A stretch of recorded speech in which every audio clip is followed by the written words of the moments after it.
नमस्कार दोस्तों, स्वागत है आप सभी का आपके अपने YouTube channel study with M में। तो देखिए, आज मैं आप सभी के लिए काफ़ी महत्वपूर्ण क्लास लेके आ चुका हूँ। देखिए, आज की ये जो क्लास होने वाली है पीवाई की सीरीज़ का आज 5वां पार्ट है। देखिए, आज से पहले भी हमने 4 पार्ट आपके कंप्लीट कर दिए हैं। साथ ही साथ आप सभी लोगों को पुराने जितने भी पेपर हो चुके हैं और जितने भी महत्वपूर्ण पेपर हैं उन सभी की जो वीडियो है, क्लास है, वो हम आप सभी लोगों को प्रोवाइड करा चुके हैं। तो जिन लोगों ने वो क्लासें नहीं देखी हैं तो कृपया करके उन क्लासों को भी देख लीजिएगा। साथ ही साथ देखिए, आज की इस वीडियो में हम डिस्कस करने वाले हैं मोस्ट इम्पोर्टेंट पीवाईक्यूज, जो कि आपके लिए काफ़ी महत्वपूर्ण होने वाले हैं आपके आगामी एग्जाम को लेके। देखिए, आपके जो मेन 2 एग्जाम है, आपका सबसे पहला एग्जाम है आपका कनिष्ठ सहायक जो हाईकोर्ट के अंतर्गत निकला है। सेकंड आपका देखिए कर एवं राजस्व निरीक्षक जो यूकेपीएससी के द्वारा निकाला गया है। इन दोनों का देखिए सिलेबस की बात करें तो लगभग सेम सिलेबस है। आपका हिस्ट्री यहाँ भी पूछी जाने वाली है और वहाँ भी हिस्ट्री पूछी जाएगी। जीएस यहाँ भी पूछा जा रहा है तो वहाँ भी पूछा जाएगा। तो देखिए, इसी को देखते हुए आज मैं पीवाई की सीरीज़ का 5वां पार्ट लेके आया हूँ आप सभी लोगों के लिए। तो आप सभी लोग स्टार्टिंग से लेकर एंड तक आज की इस क्लास को जरूर देखिएगा। काफ़ी मज़ा आने वाला है आप सभी लोगों को आज की इस क्लास को देख के, और काफ़ी महत्वपूर्ण क्वेश्चनों के इस सीरीज़ में आप सभी लोगों के सामने लेके आया हूँ। तो ज़्यादा टाइम वेस्ट ना करते हुए बढ़ते हैं आज की इस क्लास की ओर। और क्लास को स्टार्ट करने से पहले एक छोटा सा रिक्वेस्ट कि जिन लोगों ने अभी भी YouTube channel study with M को सब्सक्राइब नहीं किया हुआ है, आप लोगों से मेरा रिक्वेस्ट है इसको जरूर सब्सक्राइब कर लीजिएगा। बेल आइकन को जरूर प्रेस कर लीजिएगा ताकि आने वाले टाइम पे कोई भी इंपॉर्टेंट वीडियो होती है या फिर क्लास होती है उसका नोटिफिकेशन तुरंत आपके पास पहुंच जाए।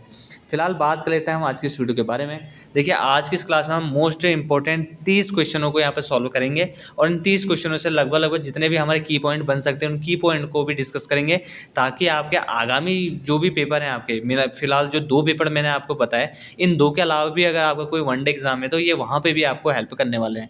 सबसे पहला क्वेश्चन है आपका, देखिए, लेखक की बुस्ट्रोफेदन शैली निम्न में से किससे संबंधित है। देखिए, जो आपके लेखक की बुस्ट्रोफेदन जो शैली है यह आपकी हड़प्पा सभ्यता से संबंधित है। ऑप्शन नंबर 20 का राइट आंसर हो जाएगा। आप सभी लोगों को पता होना चाहिए कि बुस्ट्रोफेदन जो लेखन शैली है, जिसमें क्या होता है कि देखिए, पाठ की पंक्तियाँ बाएं से दाएं और दाएं से बाएं के बीच क्या होती हैं, वैकल्पिक होती हैं इस बुस्ट्रोफेदन शैली में। तो आपको ये सारी चीज़ें पता होनी चाहिए। अगला नेक्स्ट क्वेश्चन आपका, देखिए, निम्न में से कौन मगध साम्राज्य की प्रथम राजधानी थी। बहुत ही महत्वपूर्ण क्वेश्चन है और कई बार देखा गया है कि आपका क्वेश्चन पेपर में पूछा जाता है। देखिए, मगध साम्राज्य की जो प्रथम राजधानी थी वो थी आपकी राजगृह। ऑप्शन नंबर ए इसका राइट आंसर हो जाएगा। देखिए, राजगृह जो था वो आधुनिक काल की राजगीर मगध की पहली राजधानी थी। अगर बात करूं मैं राजगृह के बाद पाटलिपुत्र की, क्योंकि पाटलिपुत्र से कई बार क्वेश्चन पूछे जाते हैं। देखिए, जो पाटलिपुत्र है ये प्राचीन भारत का एक शहर था जिसे गंगा नदी के पास एक छोटे किले के रूप में 490 ईसा पूर्व में मगध शासक उदयदीन के द्वारा बनाया गया था। पाटलिपुत्र किसने बनाया था ये भी पूछा जाता है, तो इसलिए मैंने पाटलिपुत्र के बारे में बता दिया। पाटलिपुत्र का नाम देखिए बदल कर पटना किसने किया था ये भी पूछा जाता है। तो देखिए, पाटलिपुत्र का नाम बदल के पटना जो है आपका शेरशाह सूरी ने किया था। ये 2 महत्वपूर्ण की पॉइंट हैं, इन की पॉइंट को भी जरूर आप लोग नोट डाउन कर लीजिएगा। अगला क्वेश्चन आपका, देखिए, कौन सा बौद्ध साहित्य मिनांडर और नागसेन के बीच दार्शनिक संवाद का वर्णन करता है। बहुत ही महत्वपूर्ण क्वेश्चन है ये।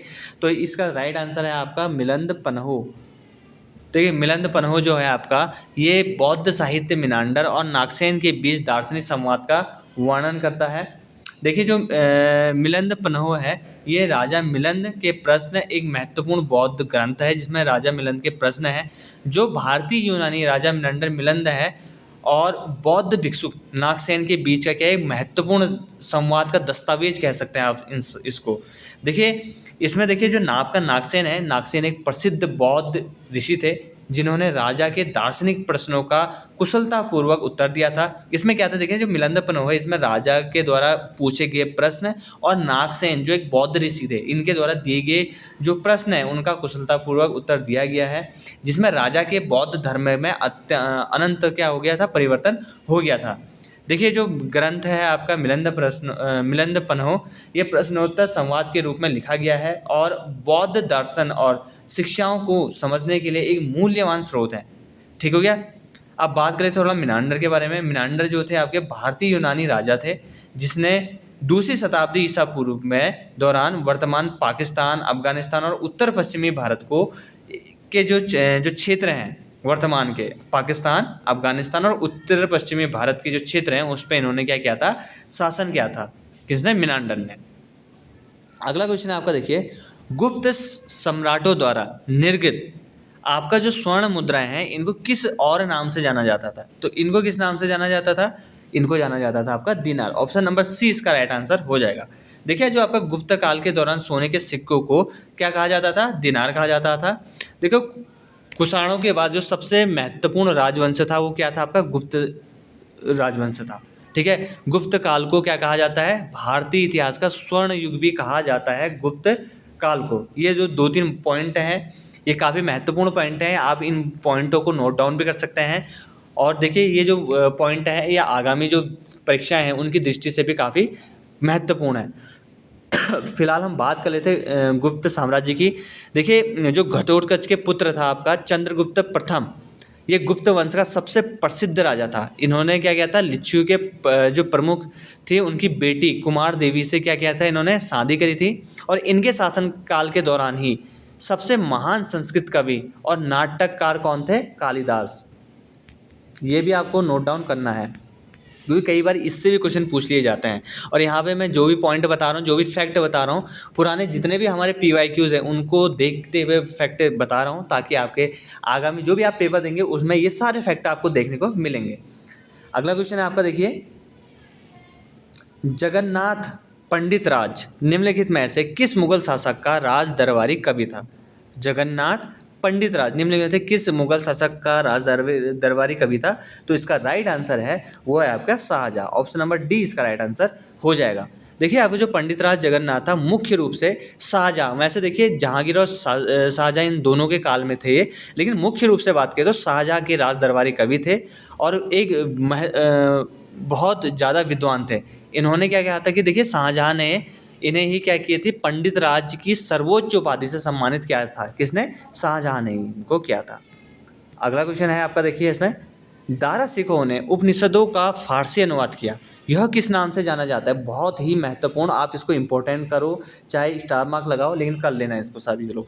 देखिए जो दारा शिकोह है इन्होंने उपनिषदों का बहुत लगभग 50 से ज़्यादा उपनिषदों का इन्होंने क्या किया था? फारसी में अनुवाद किया था। और इन जो अनुवाद करते थे इनको किस नाम से जानते थे? ये जानते थे आपके सिर्र-ए-अकबर। ठीक है, सिर्र-ए-अकबर के नाम से इनको जाना जाता था। जैसे कि मैंने आपको पहले ही बताया है कि दारा शिकोह ने 50 उपनिषदों का संस्कृत से आपका फारसी में अनुवाद किया था, ताकि मतलब अनुवाद करने का मेन कारण था इनका कि जो इन्होंने अनुवाद किया है उसे मुस्लिम विद्वान भी क्या करें? पढ़ सके। इनके द्वारा जो किए गए अनुवाद है इनको क्या कहा गया? सिर्र-ए-अकबर कहा जाता था। और जो आपका दारा शिकोह है ये मुगल सम्राट शाहजहाँ के सबसे बड़े पुत्र और उत्तराधिकारी थे उनके, शाहजहाँ के। ठीक है, तो ये चीज़ आप नोट डाउन कर लीजिएगा। अगला क्वेश्चन की ओर बढ़ लेते हैं हम। अच्छा, मैं इसमें एक पहला वाला क्वेश्चन छूट गया मेरे उससे। देखिए निम्नलिखित में से कौन 16वीं शताब्दी में एक उल्लेखनीय वैज्ञानिक था? तो ये आपको बताना है कौन इसमें एक उल्लेखनीय वैज्ञानिक कौन थे? ये थे आपके फतुल्लाह सिराजी। ठीक है, ये आपका था। क्योंकि देखिए इसमें क्वेश्चन मिक्स हैं तो पता ही नहीं चल पा रहा है कि अच्छा अभी तो हम छठे में थे, उसके बाद हमने सातवां हमने डिस्कस कर ही लिया है। निम्नलिखित में से कौन 16वीं शताब्दी के उल्लेखनीय वैज्ञानिक थे? ये थे आपका फतुल्लाह सिराजी। ठीक है, ऑप्शन नंबर सी इसका राइट आंसर हो जाएगा। अगला क्वेश्चन है आपका, देखिए शेर शाह की मृत्यु के पश्चात इस्लाम शाह की उपाधि के साथ कौन शासक बना था? इस्लाम शाह की उपाधि के साथ कौन शासक बना था? तो ये जो शासक बने थे ये थे आपके जलाल खां। ऑप्शन नंबर बी इसका राइट आंसर हो जाएगा। देखिए आपका जो शेर शाह सूरी की मृत्यु के पश्चात उनके जो छोटे बेटे थे जलाल खान को गद्दी पे बैठाया गया। उन्होंने सिंहासन में बैठने के बाद इस्लाम शाह या फिर आप कह सकते हैं कि इस्लाम शाह सूरी की उपाधि धारण की थी। अगर इनके सल्तनत की बात करें तो इनके द्वारा 1545 से लेकर 1554 ईस्वी तक दिल्ली सल्तनत पर शासन किया था इनके द्वारा। ठीक है, अगला क्वेश्चन आपका, देखिए निम्नलिखित में से कौन 2 बार राष्ट्रीय कांग्रेस का अध्यक्ष निर्वाचित हुआ है? एओ ह्यूम, CS एंड्रयूज, विलियम वैंडरबर्न या फिर एनी बेसेंट। काफ़ी महत्वपूर्ण क्वेश्चन है। देखिए इनमें से 2 बार जो भारतीय राष्ट्रीय कांग्रेस के अध्यक्ष निर्वाचित हुए थे वो थे आपके विलियम वैंडरबर्न। ठीक है। देखिए जो विलियम वेंडरबिल्ट हैं ये 2 बार भारतीय राष्ट्रीय कांग्रेस के अध्यक्ष चुने गए हैं। पहली बार जब 1889 का बम्बई अधिवेशन हुआ था तब, और दूसरी बार 1910 के इलाहाबाद अधिवेशन में। 2 बार भारतीय राष्ट्रीय कांग्रेस के अधिवेशन में अध्यक्ष चुने गए हैं। लेकिन इस बार आपको एक और फैक्टर याद रखना है कि यह एकमात्र ऐसे भारतीय थे जिन्हें 2 बार, यह एकमात्र ऐसे गैर भारतीय, सॉरी भारतीय बोल दिया मैंने, यह एक ऐसे गैर भारतीय थे जिन्होंने 2 बार यह पद प्राप्त किया राष्ट्रीय कांग्रेस का अध्यक्ष निर्वाचित होने का। तो गैर भारतीय की बात आएगी तो विलियम वेंडरबिल्ट को याद रखिएगा आप लोग। अगला क्वेश्चन है आपका, देखिए मराठों का मैकियावेली के रूप में कौन जाना जाता है। काफ़ी महत्वपूर्ण क्वेश्चन है। मराठों का जो मैकियावेली है इनके रूप में कौन जाना जाता है। तो देखिए मराठों का जो मैकियावेली है वो नाना फडणवीस के नाम से जाना जाता है। नाना फडणवीस को मराठों का मैकियावेली के रूप में जाना जाता है। देखिए नाना जो फडणवीस है, जिनका अगर मैं वास्तविक नाम की बात करूं तो इनका जो वास्तविक नाम था वो था आपका बालाजी जनार्दन भानु। इसको ये नाम याद रखिए, बालाजी जनार्दन भानु इनका वास्तविक नाम था का नाना फडणवीस का। इनको देखिए मराठों का मैकियावेली कहा जाता था, और वह जो है पेशवा प्रशासन के दौरान एक अत्यंत चतुर और प्रभावशाली मराठा मंत्री या फिर आप राजनेता भी कह सकते हैं नाना फडणवीस को। ठीक है, ये थे मराठा के। ठीक है, अगला क्वेश्चन है आपका, देखिए किसने 1800 में फोर्ट विलियम कॉलेज की स्थापना करी थी। काफ़ी महत्वपूर्ण क्वेश्चन है, फोर्ट विलियम कॉलेज की स्थापना किसने करी थी। तो ये करी थी आपकी लॉर्ड वेलेस्ली ने। ऑप्शन नंबर बी इसका राइट आंसर हो जाएगा।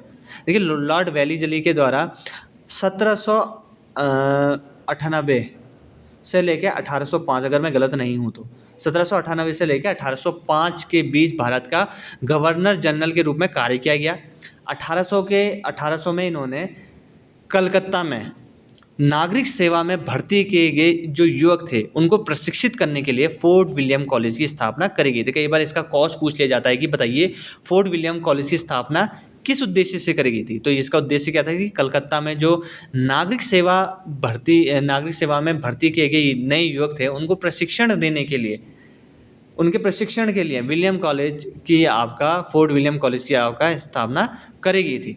देखिए जो वेलेस्ली हैं ये स्वयं को क्या कहा करते थे, बंगाल का शेर कहा करते थे, और इनके द्वारा ही सबसे पहले सहायक संधि पद्धति की शुरुआत भी करी गई थी लॉर्ड वेलेस्ली के द्वारा।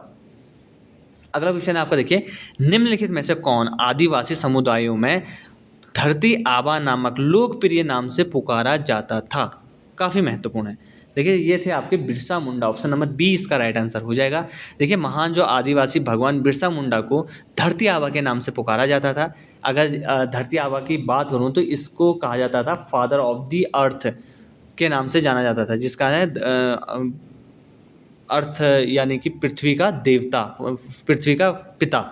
वे मुंडा जनजाति के एक प्रमुख लोक नायक थे बिरसा मुंडा। ठीक है, अगला क्वेश्चन आपका, देखिए निम्नलिखित में से किसे पुनर्जागरण काल में मानवतावाद का संस्थापक माना जाता है। तो ये माना जाता है आपका पेट्रॉक को। ऑप्शन नंबर ए इसका राइट आंसर हो जाएगा। अगला क्वेश्चन आपका, देखिए नेपोलियन की महाद्वीपीय व्यवस्था निम्नलिखित में से किस देश के विरुद्ध एक गठबंधन थी। ठीक है, महत्वपूर्ण क्वेश्चन है, इसको भी आप नोट डाउन कर दीजिएगा। देखिए जो नेपोलियन था इनकी महाद्वीपीय व्यवस्था किस देश के विरुद्ध एक गठबंधन थी, ये थी आपकी ग्रेट ब्रिटेन की। ठीक है, अगला क्वेश्चन है और काफ़ी महत्वपूर्ण क्वेश्चन है, और आगे के जितने भी पेपर हैं उनमें आने की पूरी प्रबल संभावना है। उत्तराखंड के उस दिव्यांग कलाकार का नाम बताना है जिनके काम की प्रधानमंत्री नरेंद्र मोदी ने मन के 122वें एपिसोड में सराहना की थी। आपको सभी को पता होना चाहिए प्रधानमंत्री नरेंद्र मोदी जी के द्वारा मन की बात एक एपिसोड कार्यक्रम चलाया जाता है जो प्रत्येक रविवार, हर महीने के आखिरी रविवार को ये प्रसारण किया जाता है। आपको ये भी पता होना चाहिए। इसके 122वें एपिसोड में किसकी सराहना की थी, तो ये करी थी आपकी जीवन जोशी की। ठीक है, देखिए आपका प्रधानमंत्री मोदी ने मन की बात के 122वें जो आपका एपिसोड है ये हुआ था आपका मई 2025 में, मई के आखिरी संडे में ये हुआ था आपका। मैं उत्तराखंड के हल्द्वानी के रहने वाले हैं ये आपके जीवन जोशी, इनके दिव्यांग ये हैं जो आपके जीवन जोशी हैं ये कास्ट कलाकार हैं। ठीक है, जीवन जोशी के काम की सराहना की थी। उन्होंने चीड़ के पेड़ के, देखिए जो जीवन जोशी है इन्होंने चीड़ के पेड़ के छाल से कलाकृतियाँ बनानी और उनकी अनूठी कला का विशेष उल्लेख किया था प्रधानमंत्री नरेंद्र मोदी जी के द्वारा। प्रधानमंत्री नरेंद्र मोदी जी ने जीवन जोशी के इनके द्वारा जो छाल के, आपने देखा होगा बगेट का हाथ कहते हैं पहाड़ी में, तो उनके बगेट से महत्वपूर्ण कलाकृतियाँ, विशेष कलाकृतियाँ और अनूठी कला का प्रदर्शन किया था इन्होंने, जीवन जोशी जी ने। तो उनके ही इन अनूठ पहल का महत्वपूर्ण जो कार्य है इसका उल्लेख किया था आपका प्रधानमंत्री श्री नरेंद्र मोदी जी के द्वारा। ठीक है, अगला क्वेश्चन की ओर बढ़ लेते हैं। अगला क्वेश्चन है आपका,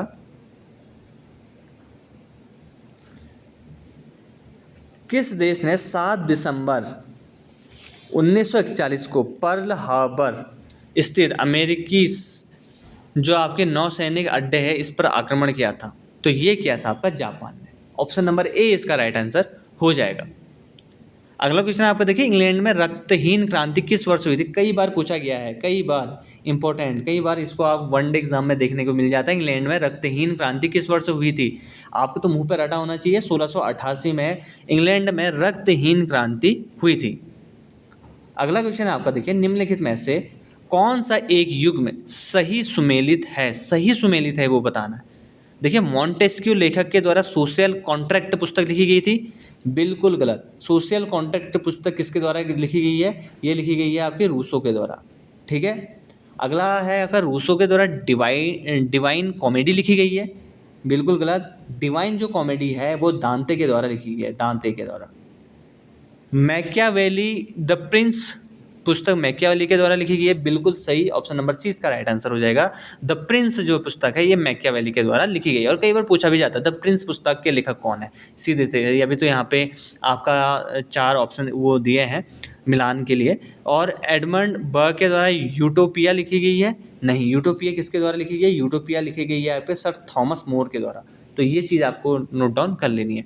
देखिए, मैं पूरी कोशिश कर रहा हूँ। हमारे जो पीवाई की सीरीज चल रही है इसमें बहुत सारे लोग क्या करते हैं कि पीवाई की सीरीज चला दे, इसका आंसर ये है, इसका आंसर ये है। इस तरीके से बिल्कुल नहीं कर रहा हूँ मैं पूरी कोशिश कर रहा हूँ कि जिस तरीके से मैं सुटेबल होता हूँ उस तरीके से आप सभी लोगों को सुटेबल कराऊँ।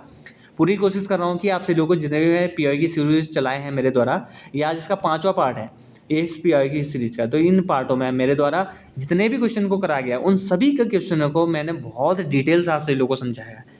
ताकि ये डिटेल से समझाने का परिप्रेक्ष्य एक ही है, ताकि आप सभी लोगों को बहुत अच्छी तरीके से वो क्वेश्चन याद हो जाए। आप सभी लोगों को उस चीज़ से नोट डाउन कर लीजिएगा, इसको एक नोट कर सकते हैं, इसका नोट्स बना सकते हैं, ताकि आप सभी लोगों को सारी चीज़ें समझ में आ जाए। अगला क्वेश्चन है आपका देखिए, बास्तिल का पतन की घटना किस देश की क्रांति से संबंधित है? मोस्ट इंपॉर्टेंट स्टार मार्क सब लगा लो आप इसमें। बास्तिल का जो पतन है इसकी घटना किस देश की क्रांति से संबंधित है? तो ये है आपकी फ्रांस की क्रांति से। किस फ्रांस की क्रांति भी कहा जाता है इसको।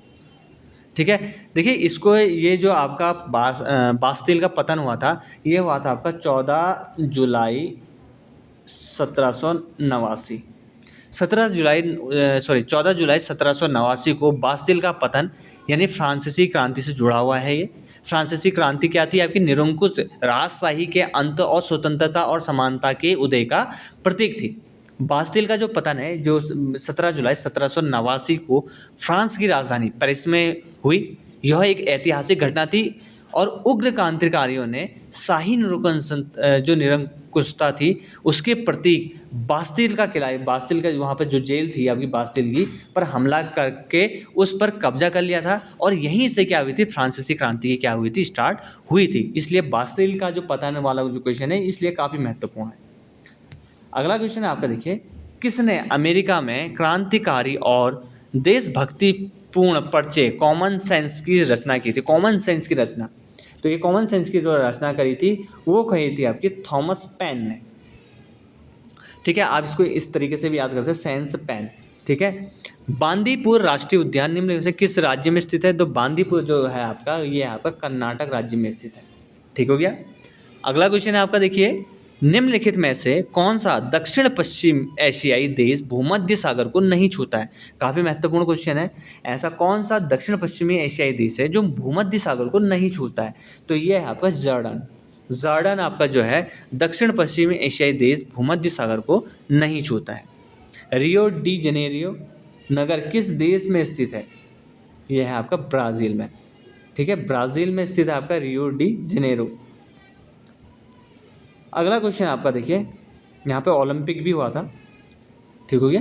अगला क्वेश्चन आपका देखिए, भारत में केंद्र शासित प्रदेशों की संख्या कितनी है, ये आपसे पूछा है। तो वर्तमान में भारत में केंद्र शासित प्रदेशों की संख्या कितनी है, 8 है। अगला क्वेश्चन आपका देखिए, निम्नलिखित में से किस राज्य ने वर्ष 2001 से 11 के बीच जनसंख्या की ऋणात्मक वृद्धि दर रही है, किस राज्य की? आपको बताएं 1 से लेकर 2011 तक ऋणात्मक, बताइए। मेघालय, मणिपुर, नागालैंड, सिक्किम।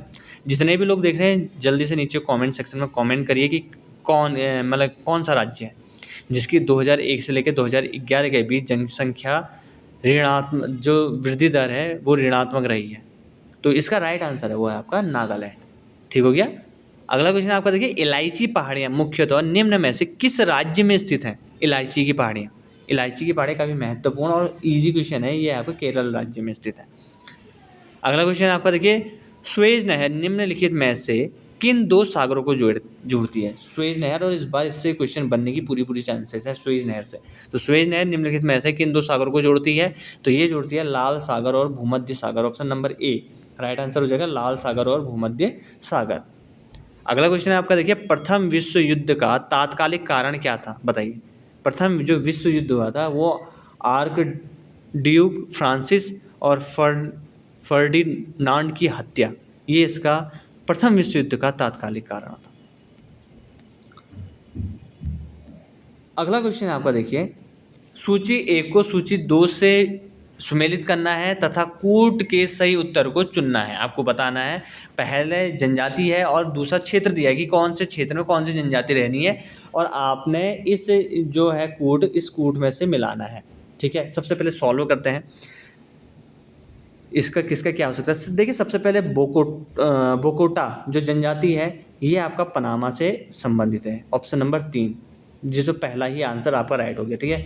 जो दूसरा चोचो है ये मैक्सिको से संबंधित है, यामाटो आपका जापान से संबंधित है, और बोडो आपका उत्तर पूर्वी भारत से संबंधित है, ठीक है। ये इसका राइट आंसर हो जाएगा, ऑप्शन नंबर ए। अगला क्वेश्चन आपका देखिए, निम्नलिखित में से कौन एक स्थल रुद्र बंदरगाह है? रुद्र बंदरगाह कौन सा है? ये आपका ऑप्शन नंबर डी विशाखापत्तनम, ठीक है। तो ठीक है दोस्तों, आज की इस क्लास में बस इतना ही। ये PYQ सीरीज़ है आपका 5, प्रतिदिन यहाँ पे PYQ सीरीज़ लेके आऊँगा मैं आप सभी लोगों के लिए, और बहुत जल्दी ही मोस्ट इंपॉर्टेंट हिंदी के क्वेश्चन, कंप्यूटर के क्वेश्चन, करंट अफेयर के इंपॉर्टेंट टॉपिक्स टाइप हो रहे हैं, उन सभी में थोड़ा सा टाइम लग रहा है, बस मुझे थोड़ा सा टाइम दे दीजिए, वो भी मैं आपको तुरंत ही प्रोवाइड करवाने वाला हूँ। काफ़ी महत्वपूर्ण जो इंपॉर्टेंट टॉपिक्स होने वाले हैं आपके, उन सभी टॉपिक्स को मैं आप सभी लोगों को प्रोवाइड कराऊँगा। तो आप सभी लोग स्टार्टिंग से लेके जितने भी हमारे द्वारा क्लासेस चलाई जा रही हैं उन सभी क्लासों को देख लीजिएगा। साथ ही साथ आज की इस क्लास में हम यहीं पे 30 क्वेश्चन कर रहे हैं। देखिए कल हम यहाँ पे जो सॉल्व करेंगे वो 31 से लेके आपका देखते हैं कहाँ तक होता है, 30 क्वेश्चन लगभग उसमें भी सॉल्व करेंगे, 60 क्वेश्चन तक वहाँ भी सॉल्व करेंगे। प्रतिदिन लेके आ रहा हूँ मैं आप सभी लोगों के लिए ये क्लास, तो आप सभी लोग इसको ज़्यादा से ज़्यादा प्यार दीजिएगा, शेयर कर दीजिएगा।